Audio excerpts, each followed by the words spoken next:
Hi guys, welcome back my YouTube channel Nevo Story.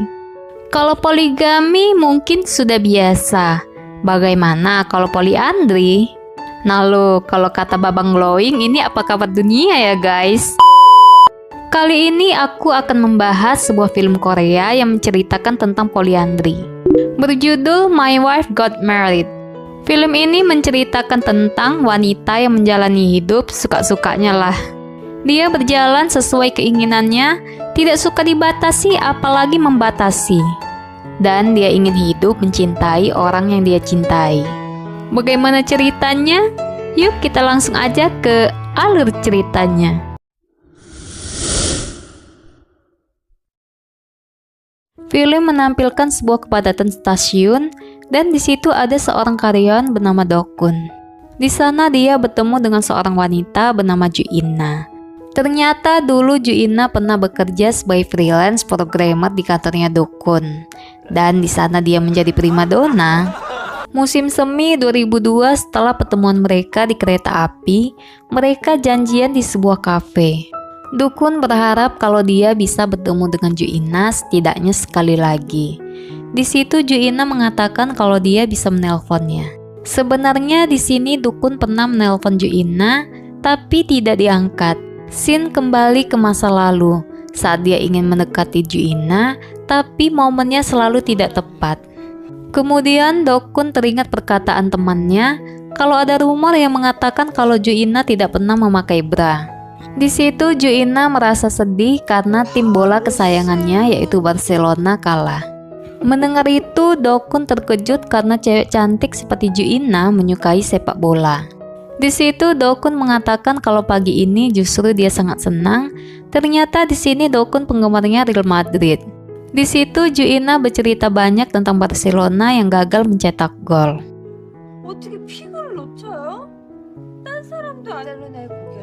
Tidak lama kemudian pemilik warung datang dan mengatakan kalau dia akan segera tutup. Di situ dia menyuruh mereka untuk segera membayar bilnya. Setelah itu Ju Inna mengajak Dokun untuk minum kopi ke rumahnya. Tentu saja tawaran yang seperti ini tidak akan disia-siakan oleh Dokun. Sesampainya di rumah Ju Inna, Dokun terkejut melihat koleksi buku Ju Inna yang begitu banyak. Di situ dia bertanya bagaimana Ju Inna bisa membaca semua ini. Di situ Ju Inna menjawab kalau dia tidak membacanya, dia hanya hobi mengoleksi buku tua karena suka mencium bau mereka yang khas. Setelahnya keadaan semakin canggung, mereka yang hanya berdua mulai terbawa suasana. Di situ Dokun mulai mencium Ju Inna dan selanjutnya mereka mulai olahraga malam. Sejak malam itu mereka resmi pacaran. Dan 15 jam setelah dari kejadian itu, Dokun datang kembali menemui Ju Inna ke rumahnya dan melakukan kegiatan itu kembali. Setelah itu mereka kembali bertemu. Kali ini di bawah pohon bunga sakura, Dokun mengatakan kalau dia mencintai Ju Inna. Di situ Ju Inna juga membalasnya. Namun saat Dokun mengatakan kalau Ju Inna adalah miliknya, Ju Inna tidak setuju. Dia memang menyukai Dokun, tapi bukan berarti dia adalah miliknya Dokun, karena dia tidak suka dibatasi ataupun membatasi. Jadi Ju Inna ini tidak ingin terikat gitu ya guys. Di situ dia juga tidak janji kalau hanya Dokun yang ada di hatinya selamanya. Jelas saja mendengar itu Dokun merasa kesal sebab Ju Inna sudah memikirkan perpisahan dengannya. Di situ Ju Inna tidak membenarkan perkataan itu. Dokun bertanya apakah Ju Inna ingin berselingkuh. Ju Inna menjawab kalau dia ingin hidup mencintai orang yang dia cintai. Karena perkataan itu membuat Dokun kepikiran sampai ke kantor. Merasa tidak tenang, dia mengajak Ju Inna kembali bertemu di sebuah kafe. Di situ dia mengatakan kalau dia menghubungi Ju Inna namun ponselnya mati. Ju Inna yang tidak tahu menanyakan berapa kali. Dokun yang merasa kesal dan berjanji tidak akan menghubungi Ju Inna terlebih dahulu lagi. Tapi nyatanya dia melanggar janjinya sendiri. Dia terus menghubungi Ju Inna namun tidak juga kunjung diangkat. Akhirnya Dokun pergi menemui Ju Inna ke rumahnya sampai larut malam. Saat Ju Inna kembali, Dokun menerobos masuk. Dokun menanyakan kembali kenapa Ju Inna terus mengabaikan teleponnya. Namun lagi-lagi di situ Juina tidak mengetahuinya.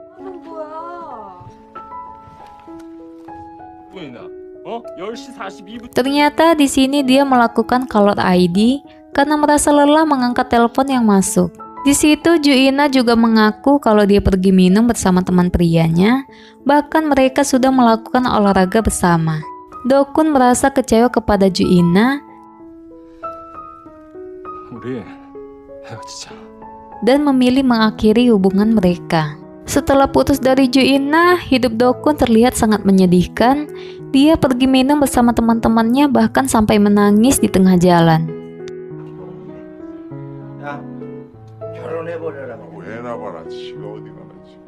Akhirnya Dokun pergi menemui Juina. Di situ dia mengatakan kalau dia masih mencintai Juina dan ingin kembali bersama. Namun di situ Juina malah menolaknya. Karena mereka sangat berbeda, di situ Dokun berjanji akan berubah dan terus meyakinkannya. Akhirnya Juina kembali menerimanya dengan persyaratan. Jika satu kartu kuning lagi, maka Dokun keluar. Dokun pun menyetujuinya. Di rumah, Juina mengobati kaki Dokun yang terluka. Dia kaget ketika Juina mengetahui saat Dokun terjatuh dan berbaring di jalanan. Ternyata pada saat itu Juina sedang berada di sana dan ingin menemui Dokun. Tapi ketika melihat Dokun, dia jadi membatalkan niatnya. Juina merasa sangat sedih melihat keadaan Dokun pada saat itu. Di situ Dokun mengajak Juina untuk menikah dengannya. Namun Juina langsung menolak. Tidak putus asa, dia selalu berusaha di berbagai kesempatan agar Juina mau menikah dengannya. Namun lagi-lagi dengan tegas Juina menolaknya. Dengan alasan kalau dia masih memiliki hobi keluar sampai larut malam, bahkan tidak pulang. Di situ Dokun tidak mengapa asal Juina mau menikah dengannya. Sampai di mana akhirnya Juina luluh ketika mereka sedang menyaksikan pertandingan sepak bola bersama. Di situ Dokun mengeluarkan cincin dan melamar Juina. Awalnya kehidupan pernikahan mereka terasa begitu bahagia.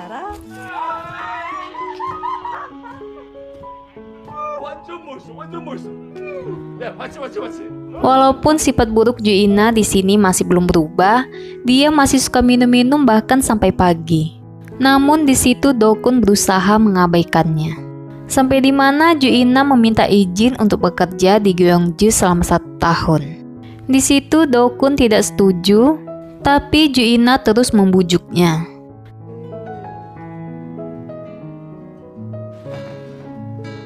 Juina berjanji akan pulang di akhir pekan dan menghabiskan waktunya bersama Dokun. Akhirnya di situ Dokun luluh dan mengizinkannya. Kepulangan Juina di akhir pekan begitu ditunggu-tunggu oleh Dokun. Dia sampai menolak ajakan teman-temannya untuk keluar. Dia selalu pulang tepat waktu dan memanfaatkan waktu itu bersama Juina. Sampai di mana Juina mengatakan kalau dia punya pacar dan ingin menikahinya juga. Jelas saja perkataan ini membuat Dokun tidak percaya, apalagi saat Juina mengatakan kalau dia yang ingin menikahi pria itu dan mencoba meyakinkannya. Mendengar itu membuat Dokun menjadi gila, bahkan lelaki yang dimaksud Juina ini pernah datang ke pesta pernikahan mereka. Juina mengatakan kalau dia dan pria itu memiliki persamaan, bahkan mereka seperti anak kembar. Dia bisa melihat masa depannya melalui pria itu. Di situ Dokun menyuruh Juina memilih dirinya atau pria itu. Tapi Juina tidak bisa memberi jawaban dan memilih meninggalkan Dokun. Dokun menulis surat pengajuan cerai untuk Juina, namun tiba-tiba kakaknya datang dan membuat keributan. Di situ ibunya Dokun datang setelah mendengar kakaknya ingin bercerai dengan suaminya. Saat mengantar ibunya pulang, Dokun memutuskan mengejar Juina ke Gyeongju. Dia menunggu Juina hingga larut malam, sampai di mana dia melihat Juina pulang bersama seorang pria. Di situ Juina menawarkan pria itu untuk masuk dan minum kopi. Peka akan kode itu, Dokun mendatangi mereka dan memukul pria itu. Pria itu adalah Jae-gyung. Juina mencoba menahan Dokun, namun Dokun malah pitam dan menyerang Juina. Tapi nggak lama kemudian dia tersadar, lalu merobek surat cerai yang sudah dia bawa di depan mereka.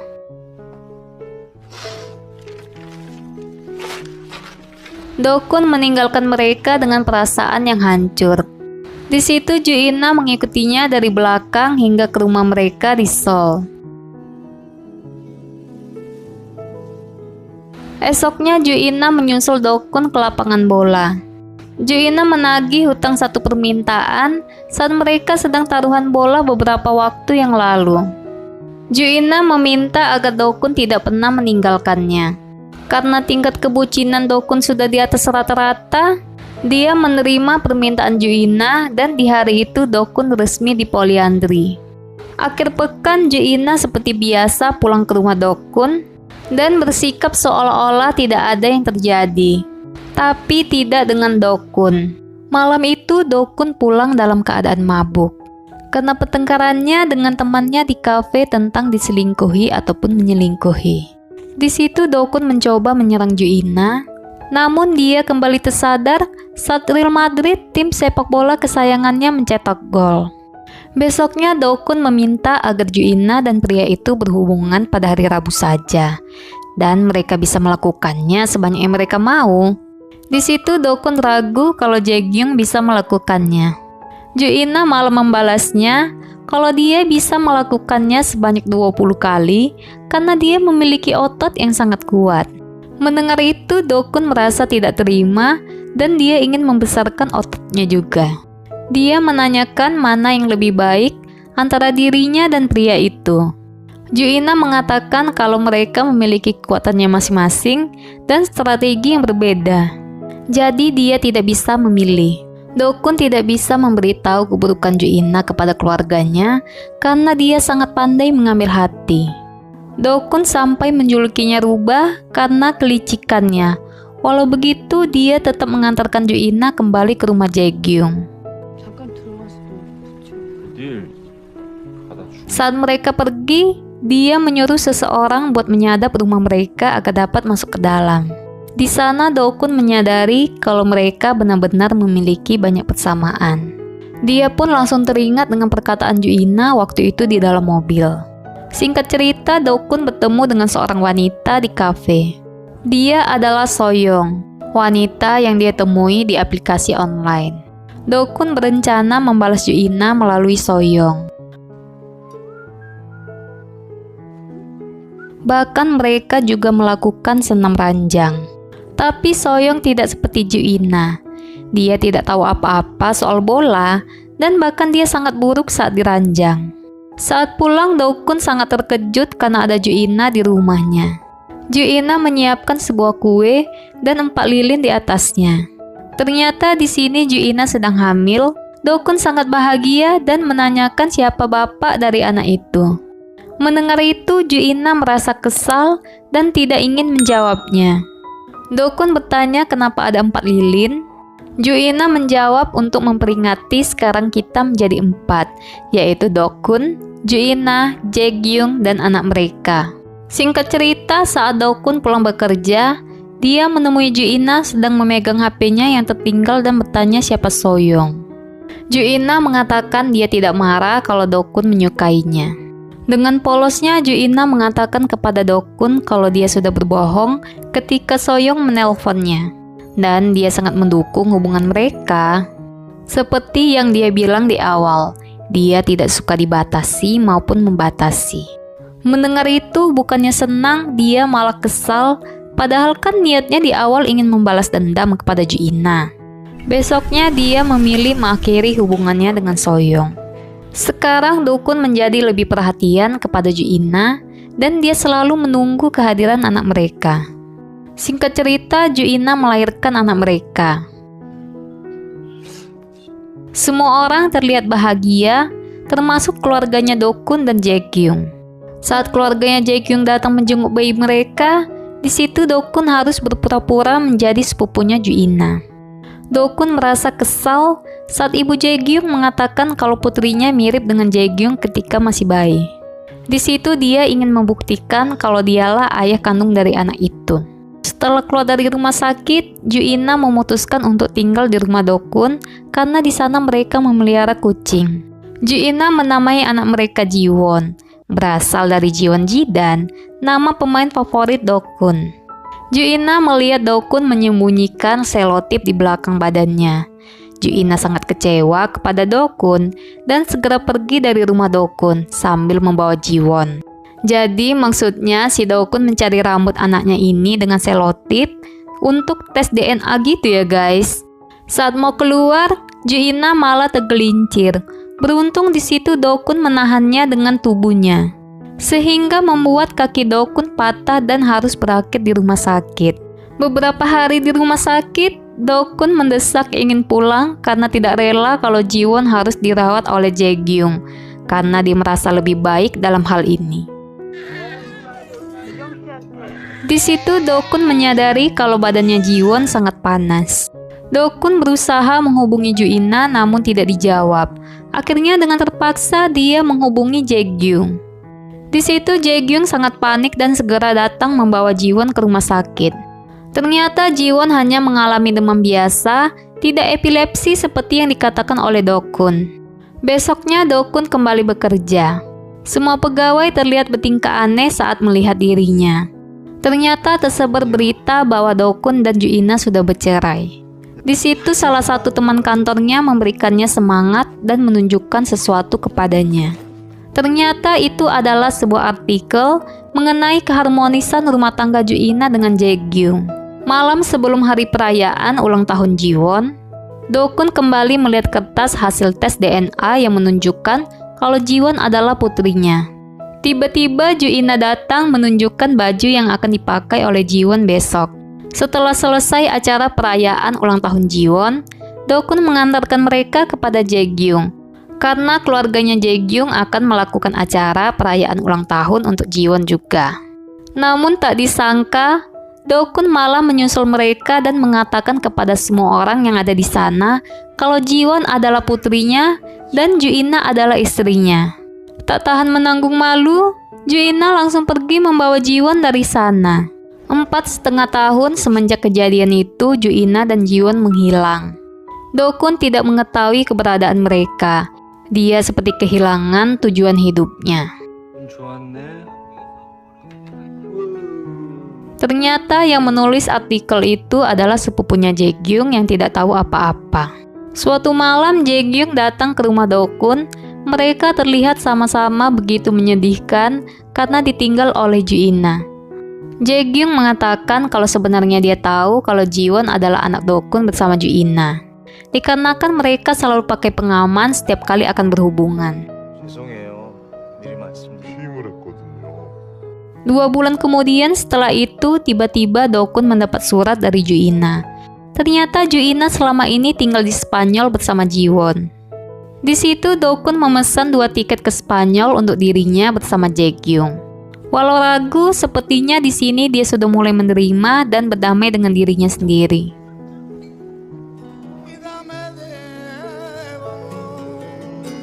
Mereka juga terlihat sangat akur semenjak kepergian Ju-ina. Scene diakhiri semarak sebuah stadion. Di situ mereka menyaksikan sebuah acara pertandingan sepak bola bersama Ju-ina. Setelah itu, adegan menampilkan keharmonisan keluarga mereka selama berada di Spanyol. Dan film pun tamat. Ada masalah apa sih yang buat film ini? Tapi film ini bisa menjadi pembelajaran buat laki-laki di luar sana yang menginginkan istri lebih dari satu. Memang poligami diperbolehkan, tapi tidak ada wanita yang benar-benar siap untuk berbagi. Karena apa yang kau cari pada wanita itu ada pada istrimu. Untuk para ibu-ibu, please jangan ditiru ya, satu aja udah cukup. Ya udah, sekian dulu dari video aku kali ini. Jangan lupa untuk subscribe, comment, and like-nya ya. Sampai jumpa di next video. Dadah!